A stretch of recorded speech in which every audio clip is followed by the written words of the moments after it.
Hello again and welcome back to English Today. This is DVD 14 and the second DVD of your upper intermediate level. And in this DVD, we'll begin with another 2 episodes of our story, That's Life, and then our special TV programs. Our cinema expert will be talking about the film Casablanca. And then in our travel section, we'll be talking about ethical travel. Then, in the grammar section, we'll learn more about phrasal verbs, those difficult verbs followed by prepositions. We'll also study the second conditional, and we'll look at some useful language for socializing, okay? So have fun.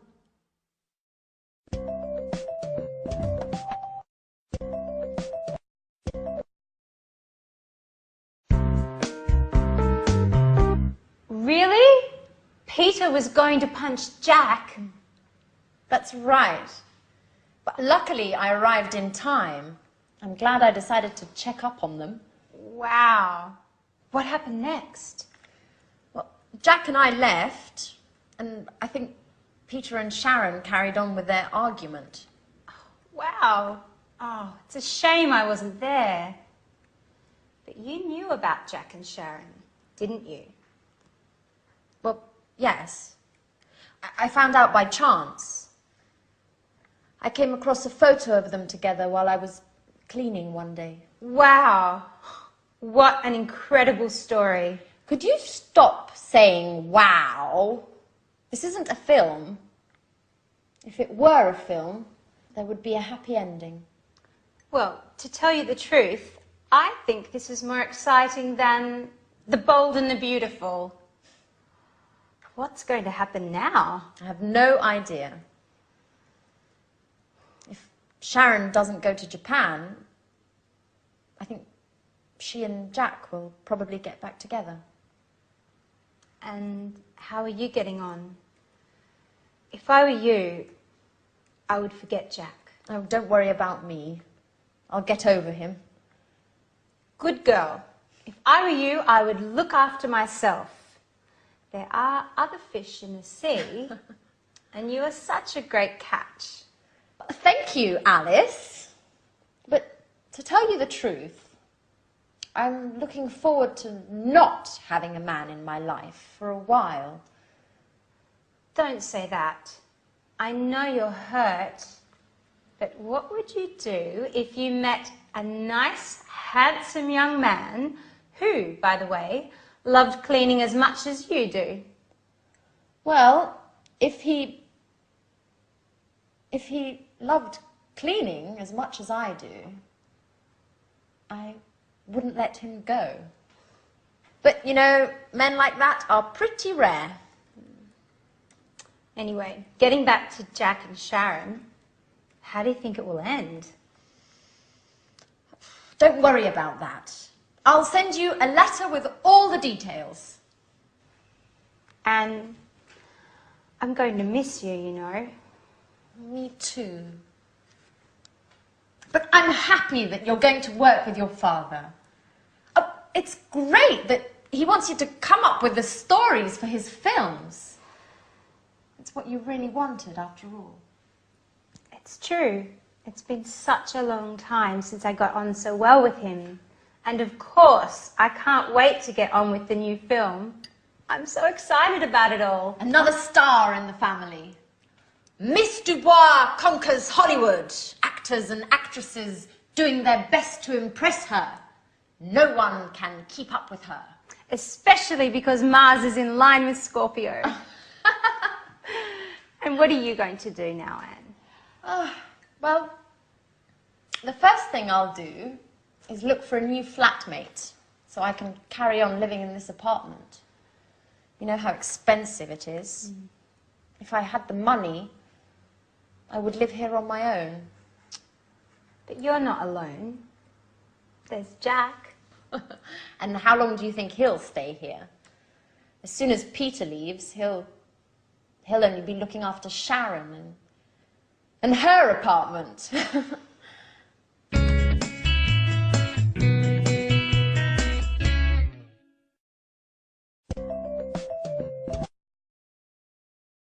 Hello again and welcome back for another lesson in your live TV program of English language.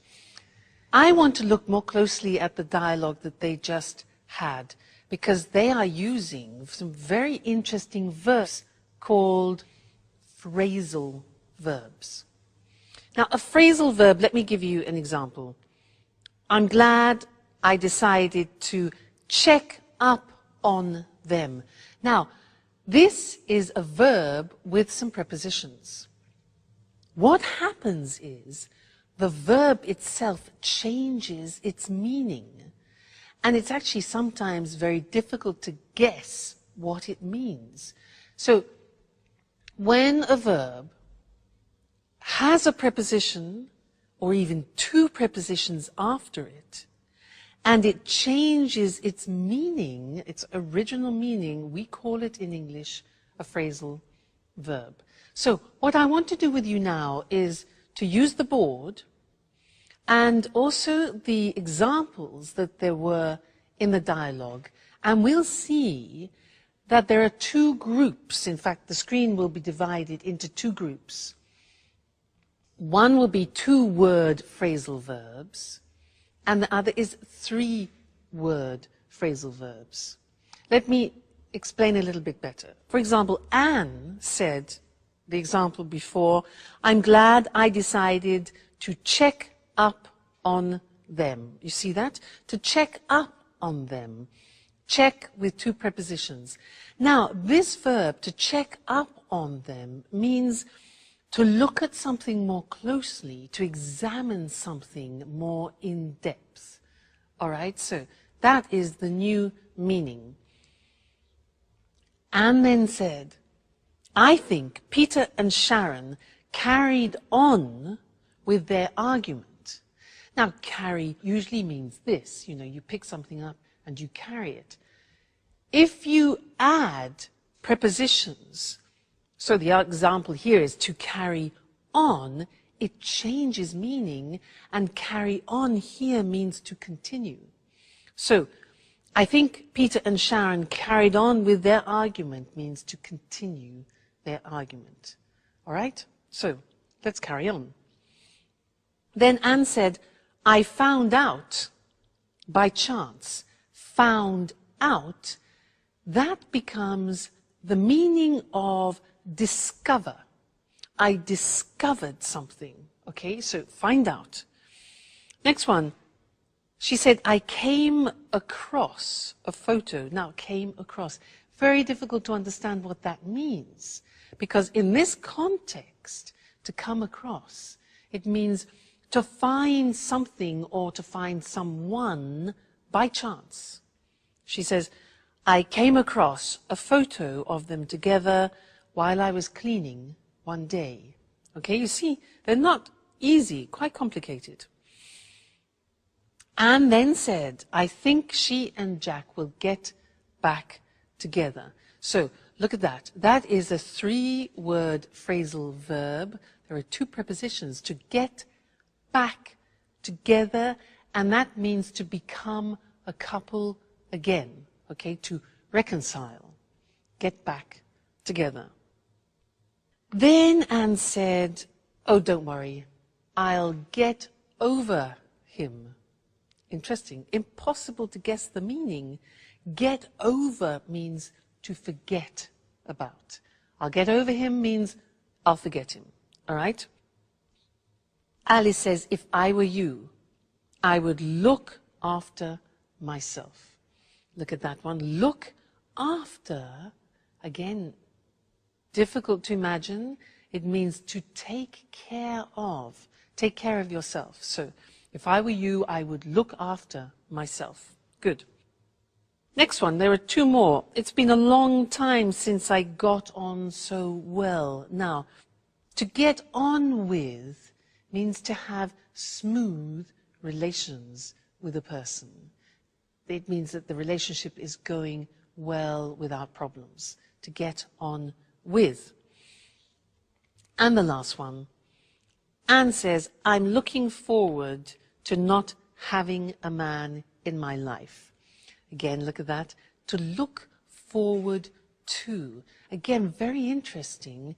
This has two prepositions, look forward to, and it means that you think of an event in the future with pleasure.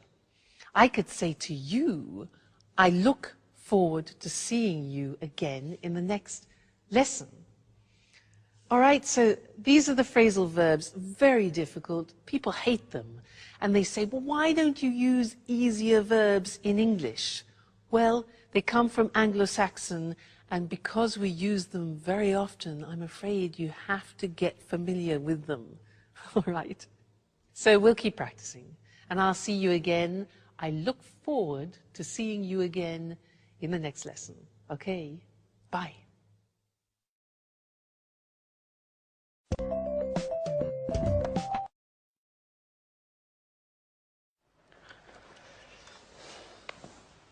Hi, Sharon. Could I speak to you for a moment? Sure, Peter. I'm listening. You know, I thought a lot about what you told me. Well, I have to admit you're right. I haven't been paying very much attention to you. I won't be angry if you don't want to stay with me. Oh, Peter. Don't worry about me. Just look forward to your musical. It's your big break, isn't it? If you weren't so committed, you wouldn't be the man for the job now, would you? You're a star, right? Yes, I know. It just isn't easy imagining Japan without you. It won't be easy for me either. But I'm sure it's the right decision for both of us. I hope so. If I were rich and famous already, I'd send along my private jet so you could visit me on weekends. Yeah, right. The petrol alone would cost you your fortune. Who cares? I'd be rich. So, while I wait for you to bring your career off and become rich, I might come visit you. Maybe with Anne. But if you're famous, you'll forget all about me. You'd let it go to your head and wouldn't have time to take care of me. I couldn't keep up with all those beautiful young actresses. How could I forget you, Sharon? By the way, would you mind me taking that beautiful photo of you along to Japan with me? The one hanging in the living room. It'll help me when I'm missing you. Especially in the beginning. Of course, Peter. Take it. I'll be happy to give it to you. Thank you. Well, I have to get on with packing. One last thing. If we were to meet in a few years, in 2 apartments close to each other, you with your new boyfriend, would you pretend not to know me like you did with Jack? Why do you ask me that?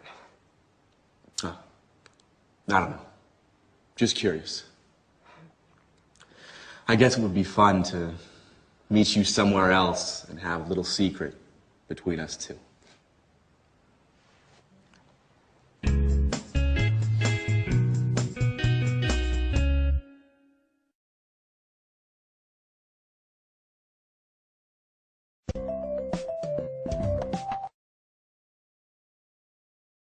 Hello again and welcome back for some more English. Did you hear Peter say to Sharon, if I were rich and famous, I would send along my private jet so she could visit him at weekends? If I were rich and famous, I would send along my private jet? Well, that's a bit improbable, isn't it? But it's useful for us because it means that we can learn another grammatical form, because he was using the second conditional. Remember in another lesson we learnt the first conditional. This one is the second conditional. So, if I were rich and famous, I'd send along. Now, this is unusual because you say to yourself, wait a minute, if I were, that's not right. Because I taught you, I was, you were, he, she, it was, we were, you were, they were. How can you say if I were? Well, it's a special grammatical form. It's a subjunctive form, probably the only subjunctive form left in English. And when you say, if I were you, you're putting yourself in somebody else's shoes. Okay? He says, if I were rich and famous. He uses the verb to be, and this is where the subjunctive comes into play. All right? So, very unusual. You must have probably heard this expression, if I were you. If I were you, I would do this. And I want to give you some examples of that because it's very common in English. If I say to you, for example, I'm tired, you could answer, if I were you, I'd go to bed. Now, if I were you, that's the past form, followed by I would go to bed. That's the conditional form, conditional to. If I were you, I would go to bed. Another example, smoking, yeah? I say, look, I can't stop smoking. I want to stop smoking, but I can't. You could say to me, well, if I were you, I'd go to a hypnotist, for example. One possibility, why not? If I were you, I would. Another example, imagine that I am bitten. Look, Mr. Snake bites me. I've been bitten by a snake. I've been bitten by a snake. You could say to me, well, if I were you, I would suck your blood out. Blech.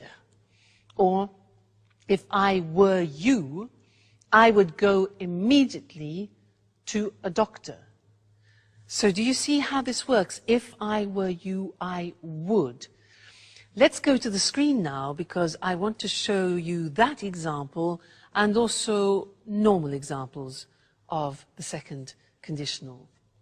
So, we use the second conditional when something is improbable. That's why we use if. Let's look at some normal examples. We have if plus the simple past and then would and the infinitive. So a typical example is, if I won the lottery, win 1-1, I'd buy a house. Yeah. If I won the lottery, I'd buy a house. I would buy a house. It's improbable, but if he didn't smoke, negative, past, negative, he wouldn't need an operation. You see, if plus the simple past in the negative and then would in the negative. If you ate less, you would lose more weight. If you ate less, you'd lose more weight. All right, so those are normal examples of the hypothetical situations of the second conditional. And now let's get back to the example I did with you. If I were rich and famous, remember that? If I were. In the episode it was, if he were rich and famous, he'd send an airplane to Sharon. Okay? If I were you, I would forget Jack. If I were you, I would forget Jack. If I were you, I would continue studying with me and English today, if I were you. All right, so that's the second conditional for you. There are three. We've studied number one, we've studied number two, and later on we'll see number three too. Okay? So, goodbye for now. Bye.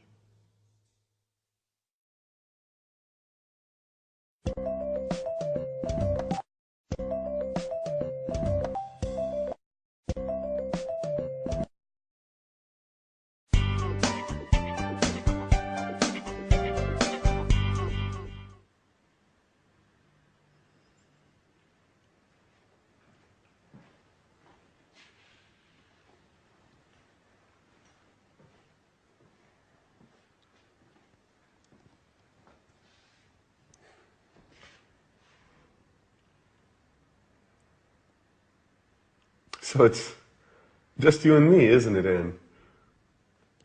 Well, really, it's just me, all alone. Are you still angry? No, I was just joking. Of course, it'll be difficult to forget a man like you. You're just pulling my leg now, aren't you, Anne? I wanted to say, if it had been a different time in my life, or if there weren't Sharon, maybe we would, or rather, maybe we could. Too many ifs, Jack. Anyway, I'm happy for both you and Sharon. Really. You know, I adore love stories with happy endings. Hey, don't jump to conclusions. Sharon just left Peter. Okay. Let things take their natural course. You know, as Alice would say, if she were here. I really miss her craziness. And her jokes. The house just isn't the same without her. That's true. She always had something to say.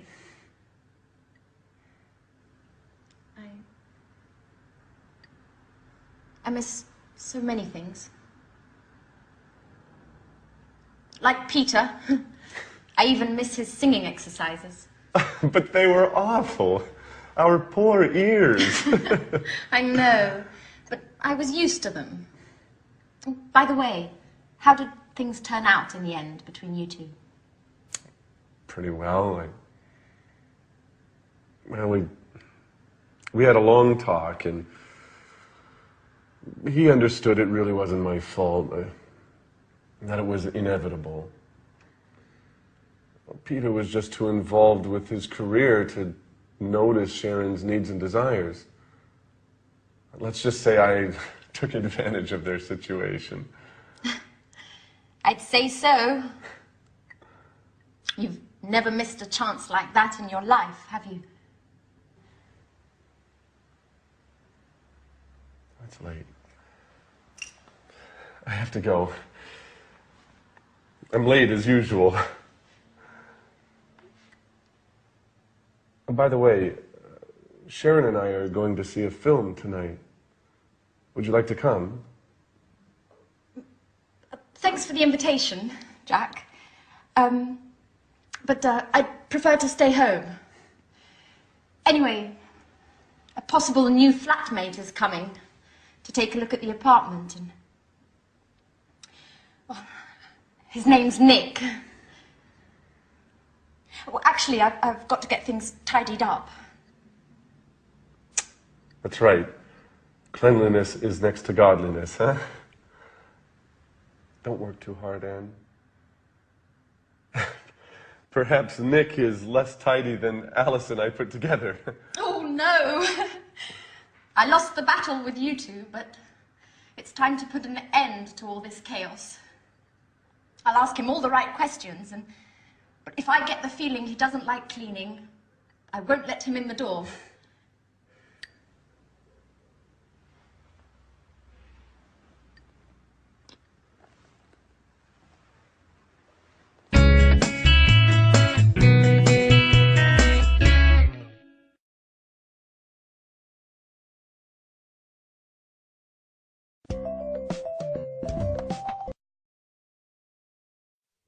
Hello again, everyone. Jack exits and Nick enters. Maybe. We'll see. Now, I have a quiz for you. You've learned a lot of language up until now, and I want to see how much you remember of what you've learned. The quiz is this. I will say something which is wrong, and you, with all your grammar knowledge, must correct it. Let me give you an example. I say, when have you gone? Now that's wrong, because when uses the simple past. So we correct it and say, when did you go? All right, so that's the quiz. Your turn. What means this word? What means this word? Yeah, that's a question. With questions you need, auxiliaries. So, what means this word? What does this word mean? Yes. Next one. Has he any brothers? Question. Good. It's a question auxiliary. Does he have any brothers? Okay. Next one. This is more difficult. Be careful. I live here since 1977. I live here since 1977. Think of since. Yeah. Present perfect continuous. I have been living here since 1977. Great. Next one. What do you do tomorrow? What do you do tomorrow? Yeah, exactly. Do you do is the present tense. Tomorrow is the future. So, what are you doing tomorrow? Or what are you going to do tomorrow? Futures. Right. Next one. They haven't to work on Sundays. They haven't to work on Sundays. Negative. Wrong. Present tense, the auxiliary. Exactly. They don't have to work on Sundays. Great. Next one. Do she play tennis? Do she play tennis? Terrible. Yeah. Exactly. Third person. So, does she play tennis? Excuse me. Next one. I call you later. I call you later. Think of this. Snap decision. So it becomes exactly, I'll call you later. Great. Next one. He just left.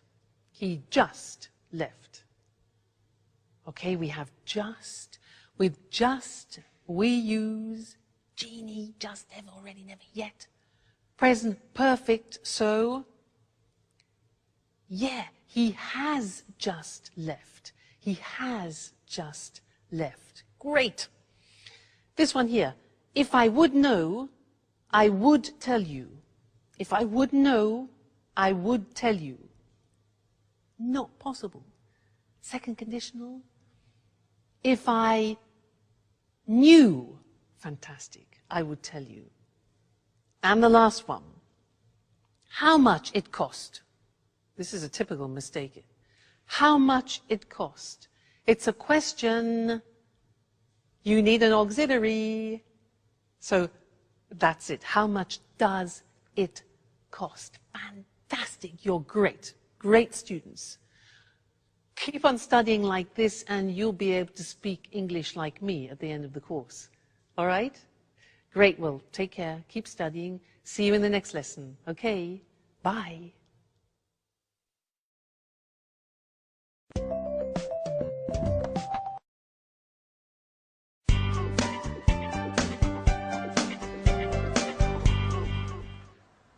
Good evening. My name's Nick. How do you do? How do you do, Nick? My name's Anne. It's a pleasure to meet you. The pleasure's all mine. So this is the apartment. It's very beautiful. And so clean and tidy. I love cleanliness. I'd even say that I'm a maniac for cleaning. Really? Well, yes. My friends give me a hard time. They say that I'm the mommy of the group. Is that so? My friends say the same thing about me. Well, there's another thing, Anne. To tell you the truth, it's a little embarrassing. I have another hobby which I adore. What would that be? Well, I just adore cooking. In fact, could I take a look at the kitchen? Are you okay, Anne? What? The kitchen.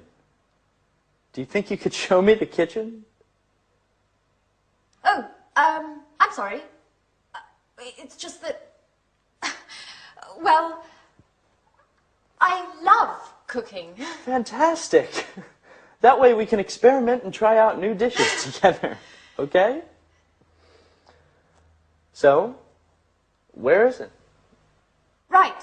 The kitchen is in there.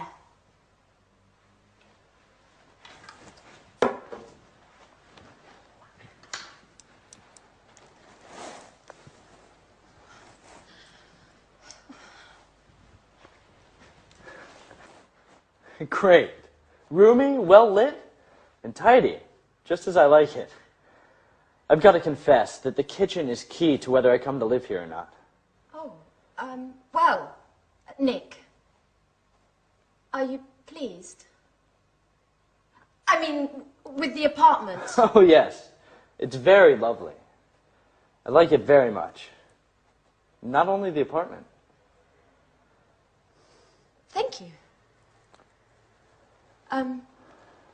So, when would you like to move in? Well, if it's all right, I'll move in tonight. I just need some time to get my things. Oh, that's great. Well, I'll cook up some dinner while you get your things, and then you can tell me what you think. I'm sure I'm not as good a cook as you. I'm not so sure. I'll go get my things. I'll try to hurry up, and then I can give you a hand. You know what, Anne? I think we're going to get along well.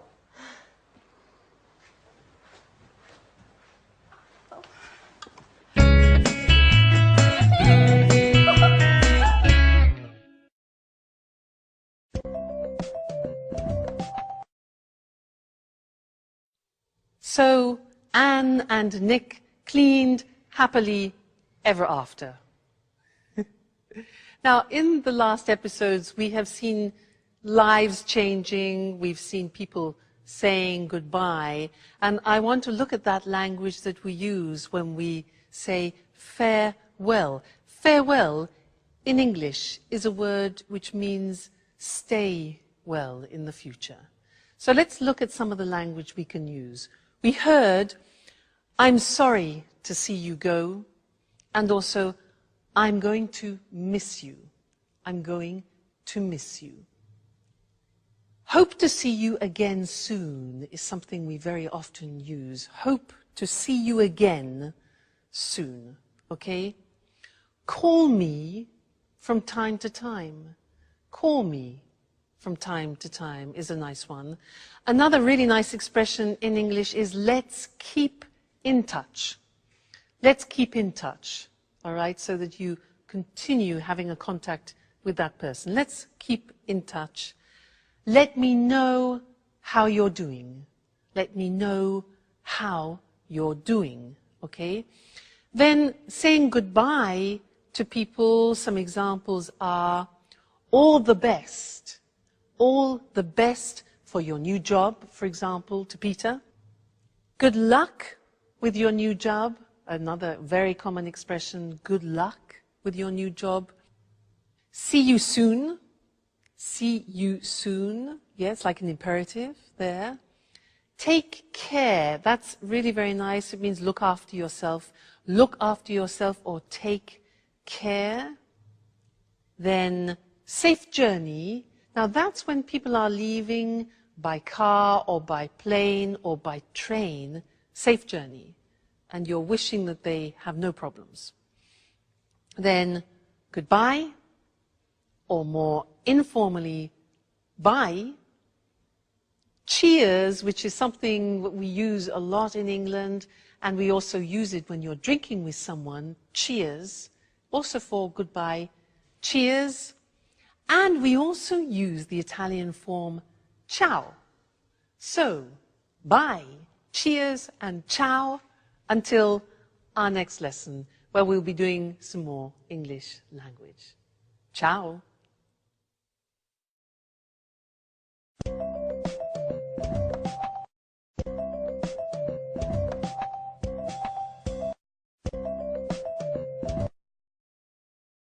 Hello, hello. I'm Lucy Ross, and this is Talk Cinema. And today, with our cinema expert, Sanjeev Gupta, we pay homage to one of the most popular films of all time, an unforgettable Hollywood masterpiece. I don't think I need say more.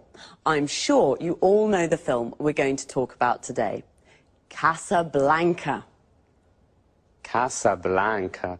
The amazing cast, the fantastic script, and of course the unforgettable story. Yes, there'll always be a place in my heart for Casablanca. And not only in your heart, Sanjeev.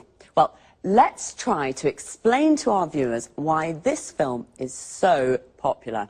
First of all, there are the performances of two of Hollywood's greatest actors, Humphrey Bogart and Ingrid Bergman.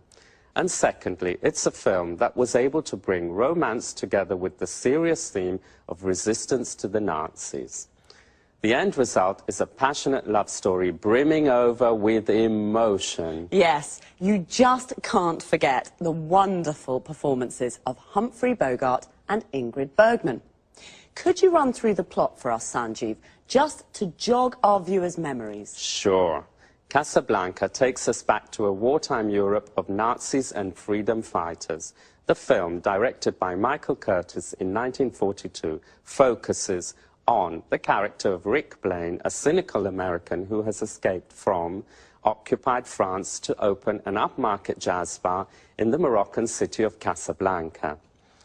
He has to choose between his love for Ilsa and his duty to help her husband Laszlo, a resistance leader, to escape from Morocco to continue his fight against the Nazis. Ilsa first met and fell in love with Rick in Paris. She believed her husband had been killed by the Nazis. When she discovers that Laszlo is still alive, she leaves Rick abruptly without explanation and returns to Laszlo, leaving Rick feeling betrayed and bitter. In the end, Rick sacrifices his love and helps Laszlo and Ilsa to escape to Lisbon. Wow, that's it, yes. Who can forget Rick's famous line to Ilsa as she gets on the plane at the end of the film? "We'll always have Paris." That's true. There are also several other famous lines in the film. For example, when Rick says to Ilsa, "Here's looking at you, kid." Or when Ilsa says to Sam, the piano player, "Play it, Sam, play." Wait a minute, what's the name of that song? Oh yes, I remember. As time goes by, I've sung it so many times. But tell us, am I correct in thinking the film won an Oscar? 3 Oscars for Best Picture, Best Director and Best Screenplay. It was a big hit in 1942 and has been ever since. Casablanca represents Hollywood at its best. A film with undying universal appeal. The film is still shown regularly in America. Really? Do you mean on TV or in the cinema? Both, actually. You know, colleges across the USA show the film every year during the week of graduation exams. This has helped keep the film popular. Well, it certainly is an unforgettable film. That's Casablanca. Thanks to our expert, Sanjeev. Goodbye, Lucy. Goodbye. And goodbye, everyone. See you again soon with the next edition of Talk Cinema. So, have you seen Casablanca? It really is an unforgettable masterpiece. We say something is unforgettable when it's difficult to forget. Casablanca is unforgettable because it's such a good film. We call it a masterpiece. A masterpiece is an excellent piece of work. We usually use it for films, books, and art. Why is Casablanca such an unforgettable film? First of all, the amazing cast. Amazing here means incredible, very good. The cast is all the actors of a film. Casablanca features Humphrey Bogart and Ingrid Bergman. If you've seen it, you can't forget their incredible performances. An actor's performance is the way the actor plays his or her role. Secondly, the script. The script is the text of a film or a play. In fact, Casablanca won 3 Oscars, one for the best screenplay. The screenplay is another word for the script. It won Best Director. The director was Michael Curtiz. We say it was directed by Michael Curtiz. And it won Best Picture. Best Picture means best film. I'll quickly run through the plot to jog your memories. What does all that mean? To run through something means to make a brief summary. The plot is the storyline, what happens in the film. And to jog someone's memory means to help them remember. Sanjeev jogged my memory. He made me remember some famous lines from the film. A line is something an actor says in the film. One of the most famous lines is, "At the end of the film, we'll always have Paris." Notice how we say, "at the end of something," but "in the end" means finally, after some time. And now it's time for me to say goodbye. So, see you all next time. Bye.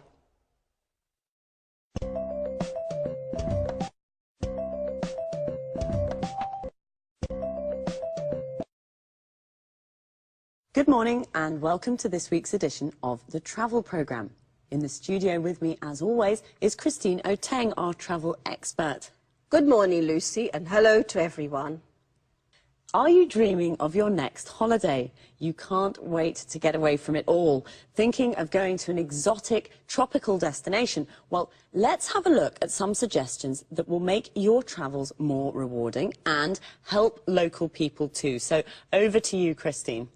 Thanks, Lucy. Well, the golden rule for a true traveller is to respect the culture and environment of the country you're visiting. This is why I want to talk today about ethical travel.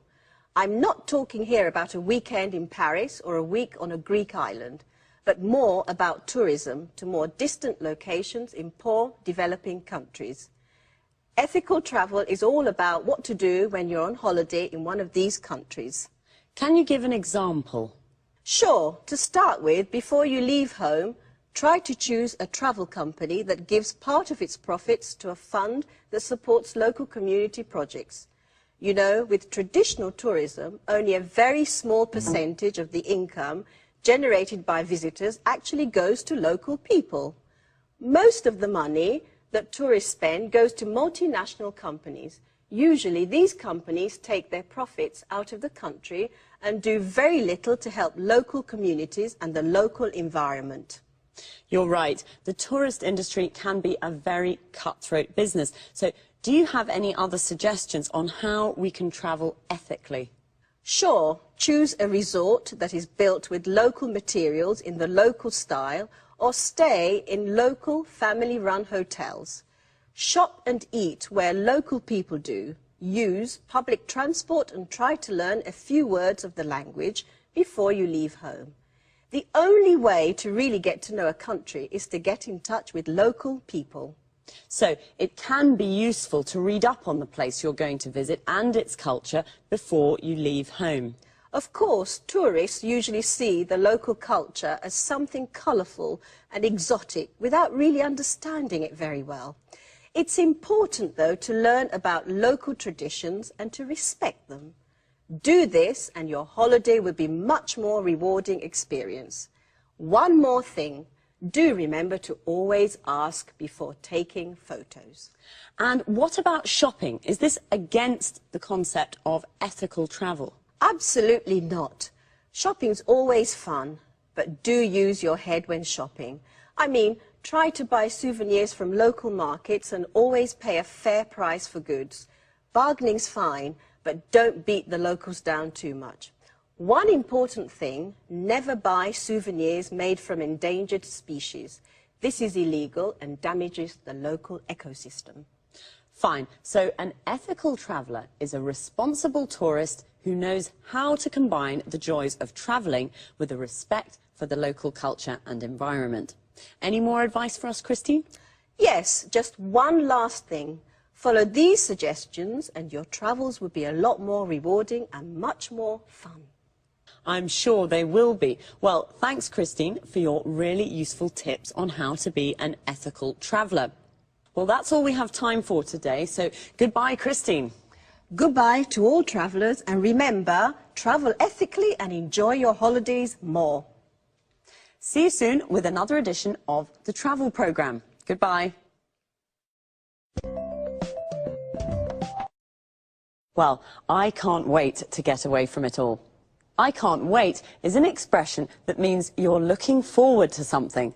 To get away from it all means to have a holiday and leave your daily life behind. Today, Christine gave us some tips on how to be an ethical traveller. A tip is a piece of advice, a suggestion. First of all, what is ethical travel? It's travel that respects the local culture and environment. Local means from a specific place. For example, the local people are the people that live in a place, and the local culture is the culture from that place. The environment is the world that surrounds us, all the social, physical and cultural conditions of a place.